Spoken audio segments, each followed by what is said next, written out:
Lundi, Saint-Philippe et Saint-Jacques. 2 saints le même jour. Y aurait-il une compression de budget dans le calendrier des postes? Serait-ce la première mesure d'austérité du nouveau gouvernement? En latin, duo sanctis idem die. Cuius. Perque sanfilorum in cielo? Perque sanfilorum in cielo. C'est du latin. Vous écoutez France Culture, spécial secte. La semaine dernière, nous avons parlé de Waco. Cette semaine, nous irons chez Liebig.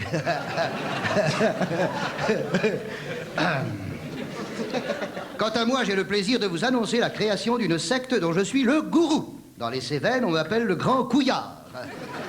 Ça s'annonce très bien, on a squatté un camping, on a le look grunge, on se fait des shampoings avec du caca de marmotte. On est 153 mecs et on cherche une femme.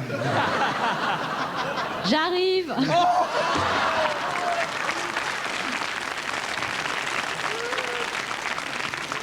Et encore, c'est un petit nombre pour elle. M'en fous, je passe le dernier. 153, ça fait 300 couilles, hein, quand même. Hein. Brunner. Enfin, Pascal. Enfin. Une autre roucasserie. Mardi, Saint-Sylvain qui rit quand il prend le train. La chanteuse d'Euro Disney, Anne, déclare « Je ne veux pas prendre ma retraite. Tant mieux pour elle, tant pis pour nous. » Tous ensemble, prions pour la faillite d'Euro Disney afin qu'elle s'oriente vers la spéléologie. Descendra à 150 mètres et on bouche le trou. Après mon bac, dit-elle, je continuerai dans les langues, car je suis assez doué. Apprenant la nouvelle, Johnny Hallyday s'est rendu à Euro Disney. Avec l'intention de se faire passer la quéquette au cirage, pour qu'elle ait l'impression de faire des pipes à Michael Jackson. Mercredi. C'est toujours sur France Culture. Monsieur Faux. Mercredi, Sainte Judith qui rit quand on l'invite. Passe-moi un Je suis en calendrier forme que je cette vois semaine, comment on moi. finit vendredi. Charlie Hebdo nous communique. Profondément affecté par les rumeurs qui portent atteinte à son honneur, Marchais a repris 2 fois de la blanquette.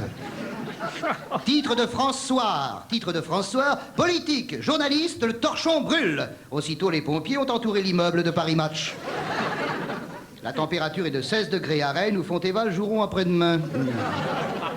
Jeudi. À quelle heure? 20h30. Sainte Prudence qui rit quand elle avance. On se fend la gueule, hein.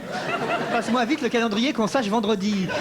Attention, je sais ce que veut dire Laurent, laisse-moi le dire, je t'en prie. FR3 nous invite à méditer sur le look grunge. Moi, je vais vous dire ce que c'est. C'est encore une mode à la con, pléonasme. Suivez le guide. Un chanteur de rock américain a les cheveux gras, un peu de poil au menton, le regard messianique de Jésus en croix qui attend désespérément l'hélicoptère. Et voilà 2 millions de crétins qui suivent. Le grunge ne se passionne pour rien, ne réagit à rien. Il est flasque, un peu comme quelqu'un qui prendrait sa température en attendant que le thermomètre s'en aille tout seul. Ouais, je vous laisse imaginer le... Oh, on est bien. Mais ne nous moquons pas, car la mode grunge reflète le mal de vivre d'une génération qui n'a pas de repères.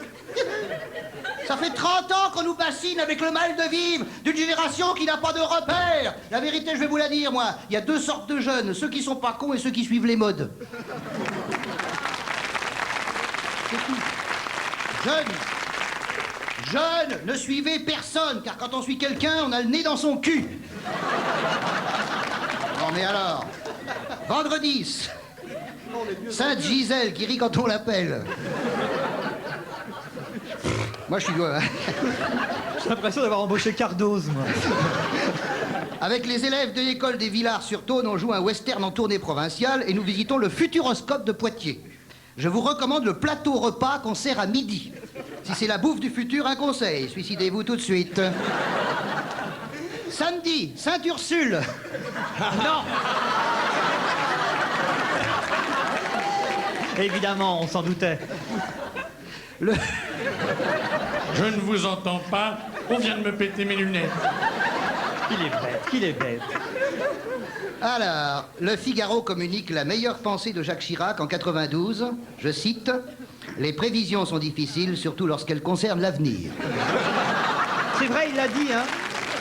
C'est le club de l'humour politique qui a relevé. Et il va être président de la République. Bon courage, les mecs. Moi, je me fais naturaliser belge l'an prochain. Hein. Oh, dis donc. Quant à Ségolène Royal, elle a affirmé « Je suis très fier de ce que nous avons fait et encore plus fier de ce qu'il reste à faire. » Alors, le ministre de l'Environnement va inciter les paysans à accepter le paiement d'une redevance anti-pollution. Je suis sûr que les paysans vont payer. Ah bien sûr, je les vois déjà. Ils ont déjà les mains dans la poche. Mais dans la poche, il y a des boulons.